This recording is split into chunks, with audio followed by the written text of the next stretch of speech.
Hello friends, happy new year to all. Hope करता हूं कि आपका जो आने वाला साल है आपके लिए सुख और समृद्धि लेकर आए।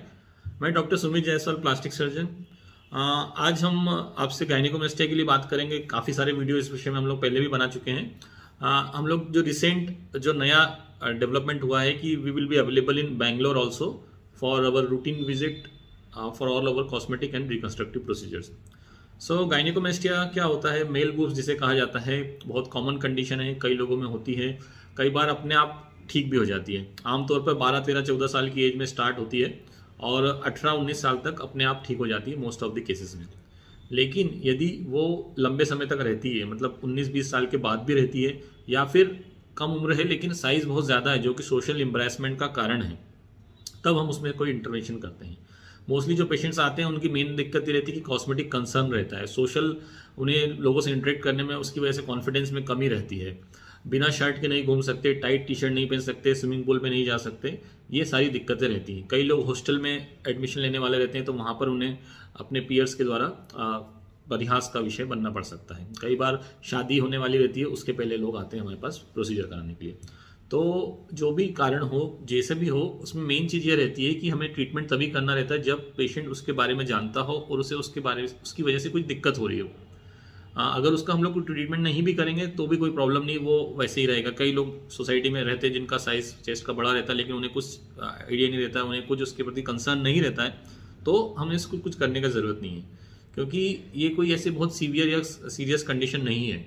यदि इसका कुछ ट्रीटमेंट करना भी होता है उसमें कोई मेडिकल मैनेजमेंट नहीं होता, मतलब दवाइयाँ गोलियों से इसमें कोई असर नहीं होता है। काफ़ी सारे ऑनलाइन आपको मिल जाएंगे आयुर्वेदिक, होम्योपैथिक की ट्रीटमेंट, लेकिन इसका ट्रीटमेंट कुछ भी नॉन सर्जिकल पॉसिबल नहीं है।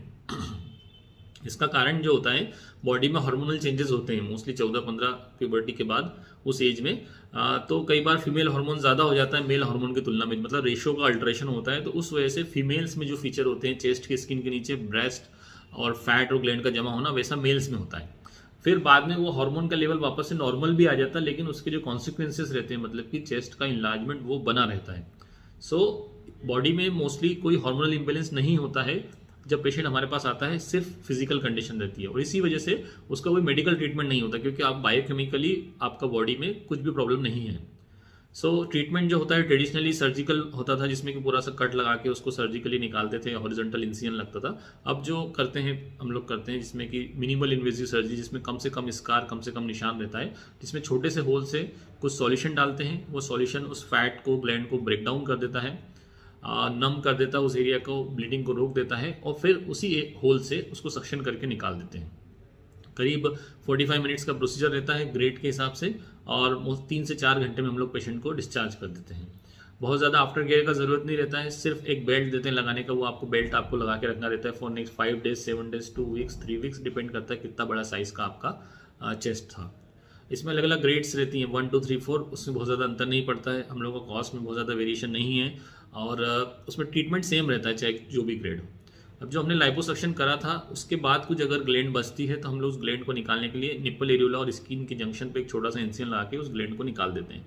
सो प्रैक्टिकली कोई विजिबल स्कार नहीं रहता है। First liposuction, then gland excision and then compression garment. जो सूचर्स लगाते हैं वो अपने आप डिजोल्व होने वाले रहते हैं, या फिर कभी कभी हमें अगर नॉन डिजोल्वेबल लगाते हैं कई बार, तो वो हम लोग को 12 दिन बाद काटना रहता है। उस पार्ट को गीला नहीं करना रहता है, पानी नहीं लगाना रहता फॉर नेक्स्ट 5 to 7 डेज तक, और बाकी बहुत ज़्यादा आफ्टर केयर का ज़रूरत नहीं रहता। मेडिसिन देते हैं वो आपको 7 डेज तक लेना रहती है। आप जो भी एक्सरसाइज करते हैं आप 5-7 दिन बाद से लगभग सारी चालू कर सकते हैं, एक्सेप्ट जो चेस्ट वाला मूवमेंट जिसमें होता है, जैसे बैडमिंटन खेलना, बॉक्सिंग करना, या चेस्ट का एक्सरसाइज होता है, उसको आपको अवॉइड करना रहता है for next 3 to 4 weeks, depend upon case to case. अगर साइड इफेक्ट की बात करें तो थोड़ा बहुत स्वेलिंग होता है उस पार्ट में, मतलब जो आगे ट्रॉमा है, एक तरह से सर्जरी इज ए ट्रॉमा। इसमें ऊपर से तो कुछ नहीं दिखा, लेकिन स्किन के अंडर सर्फेस पे हमने ट्रॉमा किया है, तो वो ट्रॉमा की वजह से स्वेलिंग आती है। वो स्वेलिंग को जल्दी जाने के लिए हम लोग उसको कंप्रेशन गारमेंट देते हैं, लेकिन फिर भी वो कुछ हफ्तों तक रह सकती है। अगर ज़्यादा बड़ा साइज रहता है तो 6 हफ्ते तक भी रह सकती है, बाकी अदरवाइज 1 और 2 ग्रेड का है तो जल्दी ठीक हो जाती है। तो वो स्वेलिंग सब में होती है, सब में जाती है, इसलिए पूरा जो रिजल्ट आता है इसका हम लोग बोलते हैं 6 हफ्ते, 8 हफ्ते, या ज़्यादा बड़ा रहता है तो 3 महीने भी लगते हैं पूरा फाइनल रिजल्ट आने में। कम ग्रेड का है तो तुरंत समझ में आ जाता है। बाकी इसके अलावा कहीं रेडनेस हो सकता है, कहीं ब्रूजेस हो सकता है, तो वो सेल्फ लिमिटिंग रहता है, उसमें बहुत ज़्यादा कुछ करने का ज़रूरत नहीं रहता है। इसके अलावा कोई उसमें मेजर साइड इफेक्ट या कोई इंपॉर्टेंट परेशानी पोस्ट ऑपरेटिव या बहुत बड़ी केयर करने का ज़रूरत नहीं रहता है। आप जो भी काम करते हैं, जॉब पे जाते हैं, आप लगभग सारा काम नेक्स्ट डे से कर सकते हैं। बाइक चलाते हैं, कार चलाते हैं, वो भी 2-3 दिन बाद से चला सकते हैं। हम लोग पिछले 11 साल से ये सर्जरी कर रहे हैं इंदौर में और बाकी दूसरे शहरों में, और हम लोगों को करीब 17 साल का एक्सपीरियंस है इस फील्ड में। सो हमें सफिशिएंट एक्सपीरियंस हो चुका है किस तरह से बेस्ट पॉसिबल रिजल्ट दे सकें। और now we are the leading one of the leading centre India who is performing large number of gynaecomastia and such type of cosmetic surgeries. Thank you so much.